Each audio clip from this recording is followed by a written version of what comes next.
Gott kvöld og velkomin í Kastljós. Í þætti kvöldsins fjöllum við þá sölumennsku sem beint að veiku og jafnvel dauðvona fólki. Við sýnum ykkur hvernig sölumaður reynir að selja dauðvona MND sjúklingi tæki sem sagt að hafi læknað sjúkdóma á borði krabbamein, HFV, lifrarbólgu, lekanda, kverkaskít og kviðslit.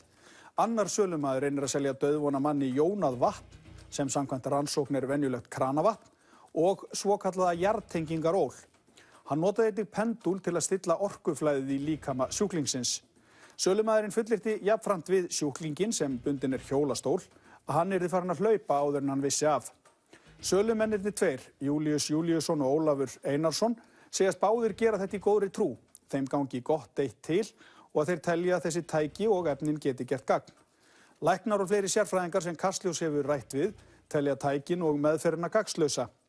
Júlíus og Ólafur reyndu í dag að fá sett lögbann og umfjöllun okkar þetta mál, en sýslumaður hafnaði því nú á 7. tímanum.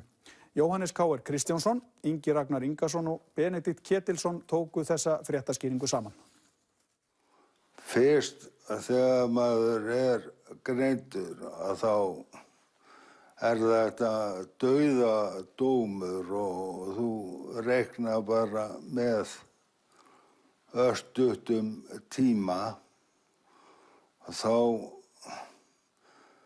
hefst þessi leit að lækningu eða maður grípur í allt sem hægt .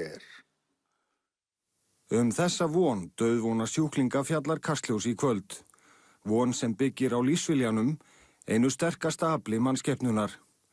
Guðjón greindist með ólæknandi sjúkdóm, MND, fyrir tæpum 11 árum.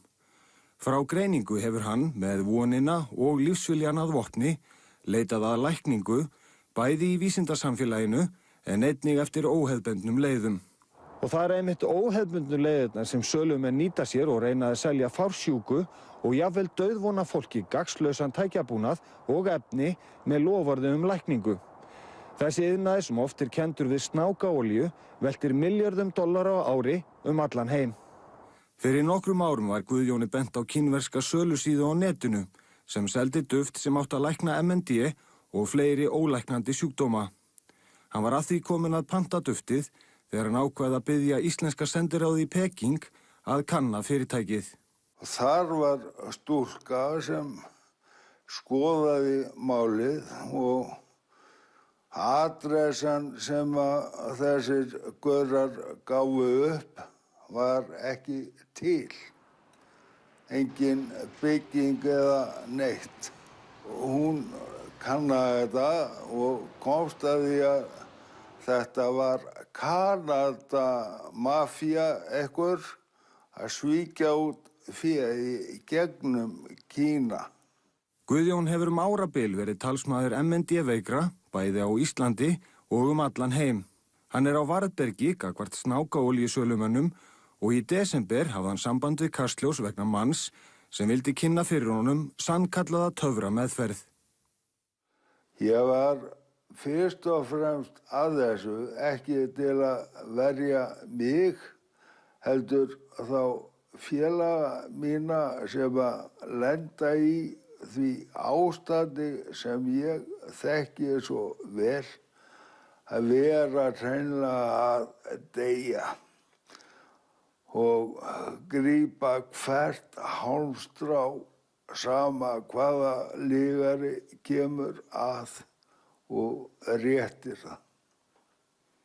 Það nýjasta sem ég prófaði í þessum bransa var að eftir símtal frá Heimi Karls útvarpsmanni að þá sem að sagðist vera með mann sem að hann hefði prófað að fara í meðferð hjá og það hefði gert honum gott, en viðkomandi vildi endilega fá MND veikan sjúkling til að prófa sitt system á.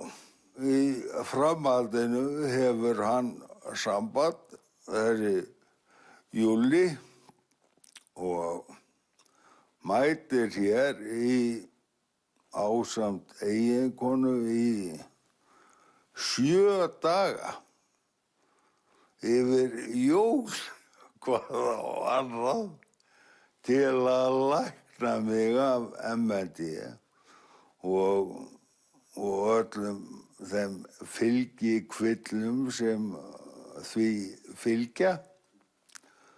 Og það nú eiginlega toppurinn á vitleysunni sem ég hef prófað. Fyrstu heimsóknina fékk Guðjón 20. desember.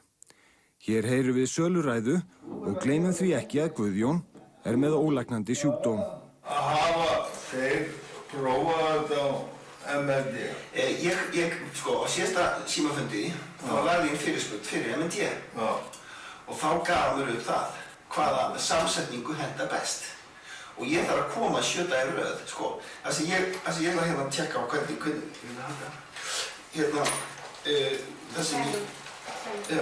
það sem hann sagði, það var ákveðin samsetning af filmum. Og eitt svona balanseringarprogram, það eru svona uppbyrðir 30 svona samsetningar. Það sem að einn diskur settur á ákveðin stað með ákveðnum filmum, skilurðu, og svo er þetta keyrt í gegn og ákveðna mínútur á hverju stað. Þetta eitt prógram til að balansera. Og fólk með alls konar ástand þegar fengir ótrúlega bata. Og nú þegar ég spyrja pendulinn, ég reikna alveg með því hvort þú þurfir alla prótókólin. Já. Og þá kemur alveg svakalegt já, Guðjóni heitt í hamsi þegar hann lýsir aðferðum snákaolíusölumanna. Þessar örvinglan sem sækir á þig þegar þú greinist með ólæknandi sjúkdóm, að þá birtist svona fólk og vekur með þér falsvonir. Það býður þér einhverja meðferð, einhver efni, einhver tæki sem á ekki að lækna þig eða þeir lofa einhver lækningu, en áður en þeir segja það, að þá eru þessir skarfar búnir að segja dæmi 100 aðra sem læknuðust af hinu og þessu. En svo kemur í svona smáa letrun, við lofum engri lækningu, sem náttúrulega bara til að fría sig málssókn út af svindli og svínaríi. Það ágætt að hafa þessi orð Guðjóns í huga þegar hann spyr hvort tekist hafið að lækna manneskju með MND með þessari aðferð. En eru dæmi MND veika úti sem að þú hefur eða þegar hafa lækningu? Ég nú með nú spurði ég þess að hann, Daniel svo heitir, þetta eðlisfræðingur sem uppgötvaði þetta er Danielsson. Og af því ég með alla símafundi nánast, sem hafa verið síðustu 2 árin, það var alltaf sett á prent. Og þá geti ég farið í gegnum þetta hvort það hefur komið upp, af því það er að koma upp, alls konar. Þeir til dæmis laga blöðruhálskrísið krabbamein að þessu og einni meðferð. Einni meðferð. Á 10 árum hafa margir reynt að selja Guðjóni lækningu eða bata við MND sjúkdómnum. Það komu augnablik þegar hann sat undir söluræðu þessa manns þar sem hann þurfti að halda í sér hlátrinum. Þegar hann reif upp pendulinn og fór að sveiflunum til og frá og spurja hann hvað hentaði mér eða hentaði mér ekki, þá var náttúrulega örugt dæmi vitleysuna. Ég er svona pendul sem getur melta. Og ef ég set pendulum bara hér, Þá var hann döður. Ég set hann svo hérna. Þá byrjar hann að snúast. Og þetta nefnilega, sérðu, hvernig öflugur. Þetta alveg rosaleg orka sem kemur hérna út, sko. Svona myndi að vera bara svona eftir þessu lífsins, sko. Þetta orka sem að filma sendur út. Svo setjum við filmur með þessu og breytum tíðinni. Setjum þetta ákveðin líka, maður þetta er svo nálastungur á nála. Hvað kostar svona startbakið? Í þessu? Ég orðinn hress og fer að stunda þetta. Já, það líst mér vel. Sko, þetta er rosaleg þekking sem hann búinn að þróa og er búinn að gera þessi maður, hann Dan Nelson, sem kallinn uppáhaldsmaðurinn af þessu. Og þessi 3 máldiskar sem að ég nota með þessum filmum, hver diskur kostar cirka $300–350.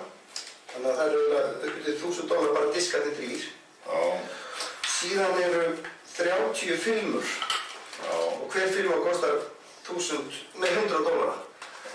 Og þetta er cirka $4.000. En ef maður kaupir allan pakkan í einu þá fá maður einhvern discount sem er kannski 3 og 5 eða eitthvað svolítið. Ég er ekki alveg viss. Hvað kostar? Þetta? Segir fólk. Sko, það sem Ekki, sko, þú ert að gera ákveðna tilraun á mér, en það gengur ekki til eilíðar. Nei, skil, ég hef haft það þannig að ég hef verið að taka 4.000 kall á tímann í þessu. Og svona venjuleg meðferð eða bara prótókollin sjálfur, hann er 2,5 tími.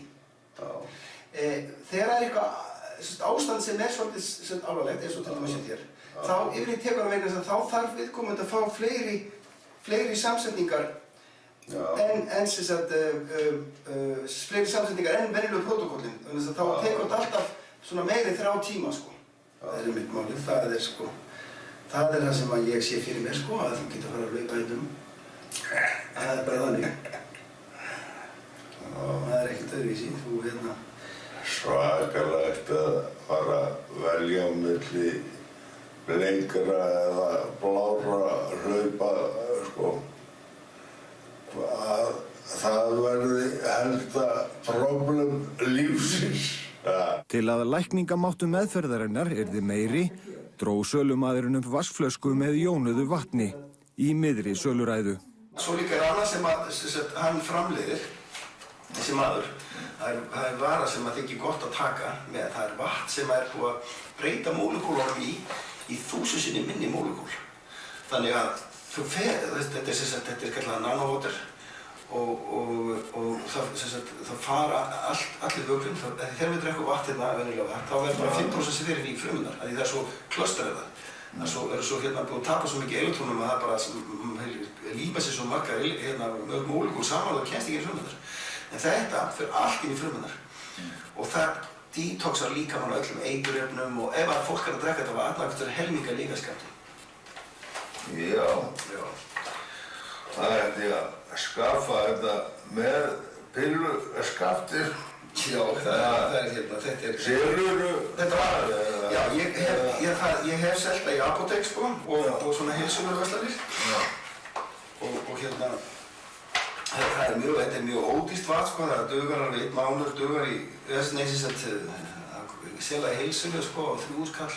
Kastljós fékk mann til að hringja í verslun í Reykjavík þar sem vatnið var til sölu. Þetta er allt öðruvísi. Fólk þarf að stúdera vatn til að skilja hvernig þetta kannski er að virka.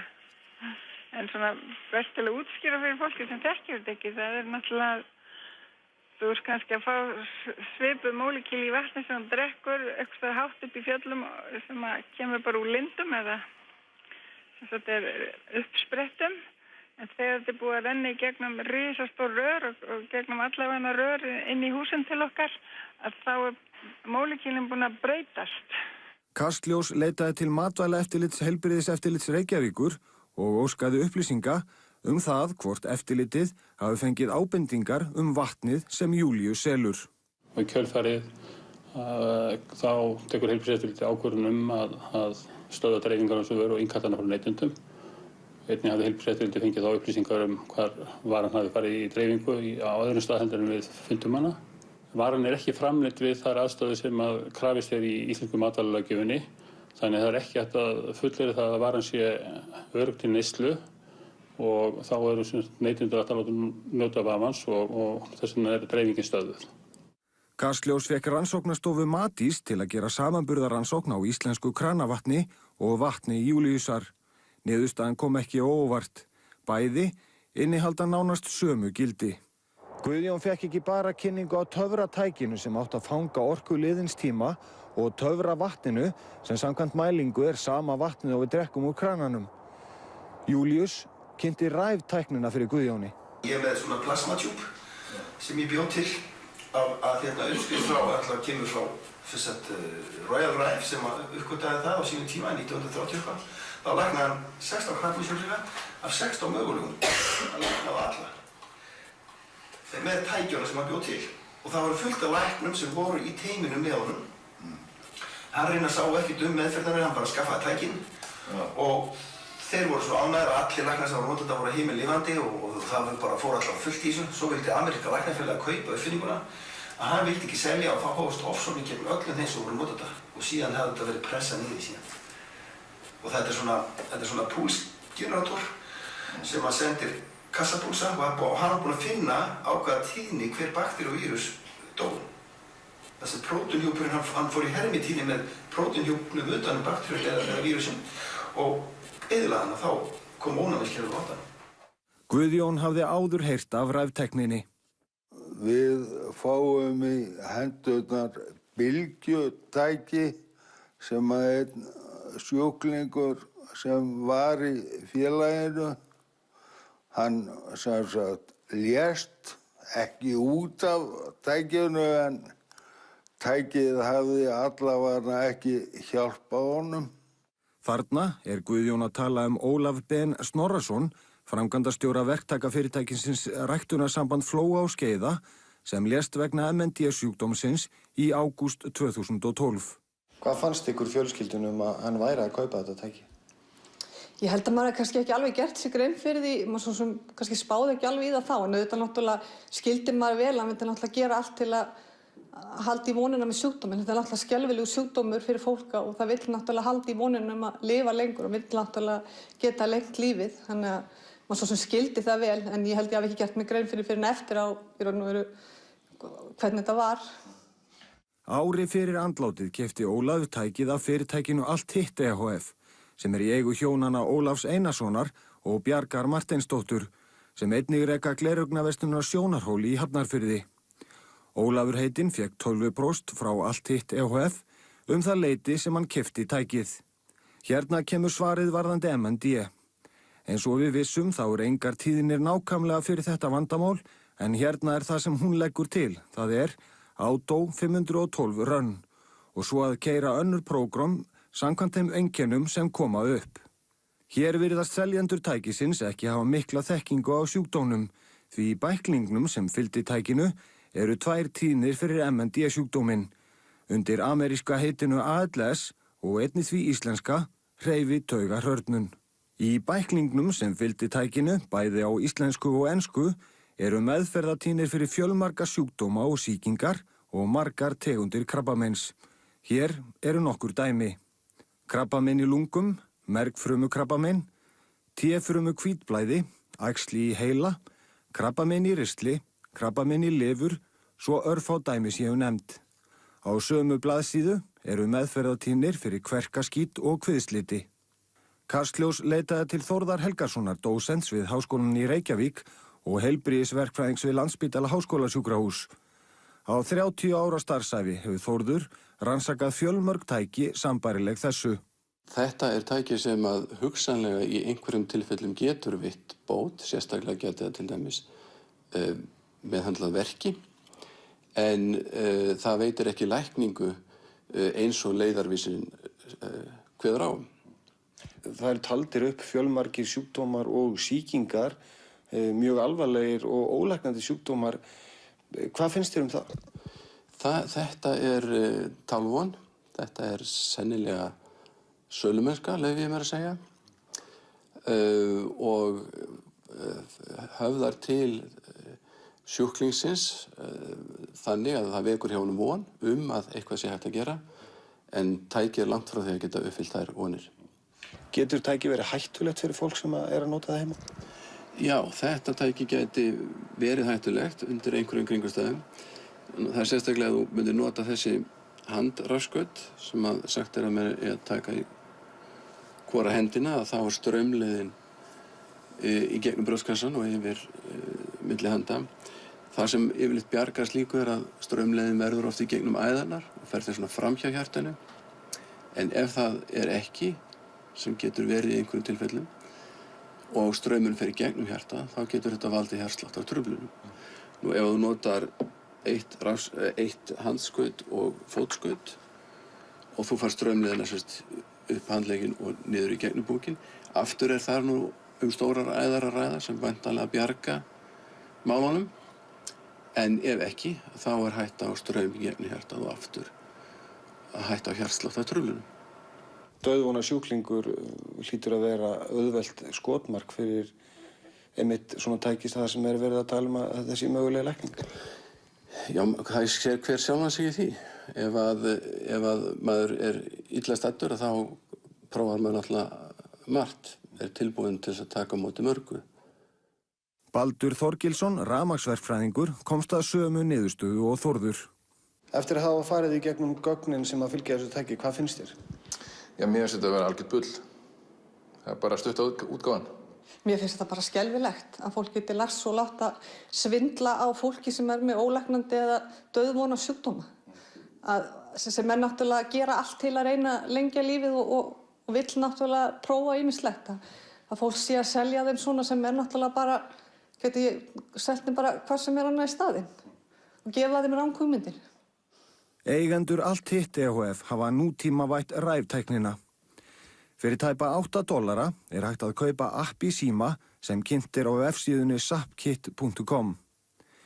Til að appið virki sem skyldi þarf að kaupa magnara við síman sem tengdur við líkamann með blöðkum. Magnarinn seldur á 49.900 krónur. Guðbrandur Garðar sem greindist með MND fyrir rúmum 3 árum kannaði þessa nýju tækni fyrir Kastljós. En Guðbrandur nánast alveg lamaður og á orðið erfitt með öndun, sem nú 16% miðað við heilbrigðan einstakling. Hann segir vonina sterkt afl. Fólk heldur alltaf í vonina, þá meðan það á lífi og gerir allt til þess að lengja líf sitt. Það gerir það og geta verið með sínu nánasta fólki, eins lengi og hægt sko. Guðbrandur byrjaði á að hringja og fá upplýsingar Zapkit. Þetta ekki reynt. Það ekki búið að reyna þetta á sem sagt MND sjúkdóminn. Nei. Þetta aðeins. Nei. En sko, það sem að fólk hefur verið að gera í rauninni að styðja okkur andvirði tækisins, að við megum ekki selja það, viljum við. Og þá færðu tæki til þess að nota bara sem sagt. Nokkrum dögum síðar fór Guðbrandur með falda myndavél í verslun Sjónarhóls í Hafnarfirði ásamt eiginkonu sinni Helgu. Við lofum aldrei neinu og við fáum fólk til að skrifa upp á það og það gerir sér grein fyrir því að það engri lækningu lofað. Já. Ég tek bara ekki þá ábyrgð. Nei. Að vera með eitthvað slíkt. Nei. Ég get sagt fólki frá reynslu minni, ég get sagt fólki frá reynslu annara. Já. Og svo verður bara hver og einn að sjálfur að annarkvort velja að prófa eða velja að sleppa og segja að þetta sé bara ekki fyrir mig. Já, ég skil, já. Þetta lítur bara svona út. Þetta að vísa á enskunni sem að þetta Já. Hérna eru bara hinn og þessi heilsumál og þó ég renni hérna, þá erum við rétt konir í bíði, sko. Já. Þetta svona fjöla, þetta tækir það. Þetta tíðnirnar eru þarna. Já. Við tókum þær úr bókinni. Já. Við erum búin að reyna þetta á fjölda vandamála. Já. Og sterkasta dæmið líklegast lifrarbólga C sem var slegin út. Hún var það sem hann gerði, hann tók hráhunang og hann tók tækið og það var það eina sem hann gerði öðruvísi í gegnum 19 ára ferli. Já. Og hann fór síðan í prófanir og sko, einhverjum 2 mánuðum eftir að hann var að keyra þetta allt saman að gera þetta. Já. Og í fyrsta skipti í 19 ára þá var hann sem sagt laus við lærabólgu 7 og hann fór síðan í nánari skoðun og það var ekkert. Já. Hvort það var hunangið. Já. Hunang og lifur náttúrulega rosalega nátengt, sko. Já. Eða hvort það var hunangið, tækið, ég veit það ekki. Já. En þetta hans reynsla. Þannig að ef það var ekki tækið, þá allavega var það hunangið sem að lækna lærabólgu 7. Já. Það náttúrulega talandi það að hann get ekki garanterað að tæki lækni mig, en hann gefur mér samt alltaf einhverja von það að það sé hægt og nefndi dæmi, þannig að hann svona mér finnst þetta að vera náttúrulega óbein sala hjá honum, hann bara í því að reyna að selja sko tækin. Mér finnst þetta bara alveg bara alveg fáránlegt sko, hvernig maðurinn hvað hann var að bjóða sko. Ég bara skildi ekki hvernig hann hafði það eiginlega í sér að gera það sko. Eins og kom fram eru eigendur SAPKIT að bíða eftir CE-merkingu fyrir tækið og mega því ekki selja það, en taka á móti styrkjum í staðinn og selja því tækið undir borðið. Ræftækið sem Ólafur heitinn keypti árið 2011 framleitt í Suður-Afríku og CE-merkt og því má selja það í Evrópu. Alvarlegustu dæmin eru kannski þau þegar sjúklingar hafna hefðbundinni læknisfræði sem getur hugsanlega læknað krabbamein. Og það eru örfá dæmi það að sjúklingar hafi hafnað læknandi meðferð og dái fyrir vikið. Og þegar til kom og kannski þáðu hefðbundna lækningar þá það orðið of seint. Það sem algengast þegar sjúklingar reyna þetta meðfram. Og oft þetta nú skaðlaust sem slíkt, en þetta getur samt haft milliverkanir. Það aukið á aukaverkanir hefðbundinna krabbameinslyfja eða dregið úr virkni þeirra. Og svo kannski líka bara áreiti sem þetta felur í sér. Þetta hefur áhrif á lífsgæði, menn að drekka kannski bráðvonda vökva í staðinn fyrir að njóta bara lífsins. Breyta matar eða einhvern hátt sem ekkert búið að sanna að hjálpi. Og svo þessi gríðarlegi kostnaður sem getur fylgt þessu. Og fólk ofta að eyða 100.000, jafnvel milljónum í meðferð sem ekkert búin að sanna að virki. Eflaust trúa þeir sem selja veiku fólki efni, eflaust trúa þeir sem selja veiku fólki meðferð eða efni að meðferðin gerir þeim gott og stuðli jafnvel að bata. En þótt sölumennirnir lofa ekki lækningu, þá fylgja söluræðunum dæmisögur fólk sem hefur læknast af lífshættulegum sjúkdómum. Með sögunum kveikja þeir von hjá sjúklingnum og auka þannig líkurnar á sölu. Já, og Júlíusinni og Ólafi Einarsinni var báðum boðið að koma í viðtal vegna þessa máls en þeir afþökkuðu það boð. Eftir að lögbannsbeiðni þeirra var hafnað sendu þeir frá sér yfirlýsingu sem barst nú fyrir þáttinn, þar sem þeir lýsa furðu sinni á nálgun Kastljós í þessu máli og á heildrænar lækningar. Orðrétt segja þeir. Það með ólíkindum hvernig stærsti fjölmiðill landsins tekur einhliða afstöðu til þessa málaflokks með mjög svo neikvæðum hætti sem þó árhundruðum, jafnvel þúsundum ára eldri en hinnar svokölluðu vestrænu lækningar. Þeir segja Kastljós ekki hafa kynnt sér heildrænar lækningar sem byggja á að vinna með jurtum og öðru í sínu náttúrulega formi. Þá gagnrýna þeir að Kastljós hafi sett sig seint í samband við þá og boðið þeim að tjá sig, en í því samhengi vill Kastljós taka fram að haft var samband við Júlíus í gær og Ólaf fyrir hádegi í dag. Þeir óttast einnig að upptökurnar verði teknar úr samhengi og því rétt að taka það fram að allt það efni sem tekið var upp með falinni myndavél verður aðgengilegt á ruf.is á morgun, á vefnum okkar á morgun sem sagt. Og síðar í kvöld verður einnig hægt að sjá ítarlegra viðtal við Gunnar Bjarna Ragnarsson, formann félags krabbameinslækna, á vef RÚV. En hér lýkur Kastljósi kvöldsins og kannski rétt að skjóta þið hér að yfirlýsing þeirra tveggja hana er hægt að lesa í heild sinni á Facebook-síðu Kastljós. Við ætlum eins og að ljúka þætti kvöldsins, höldum áfram umfjöllun þetta mál á morgun, verið sæl.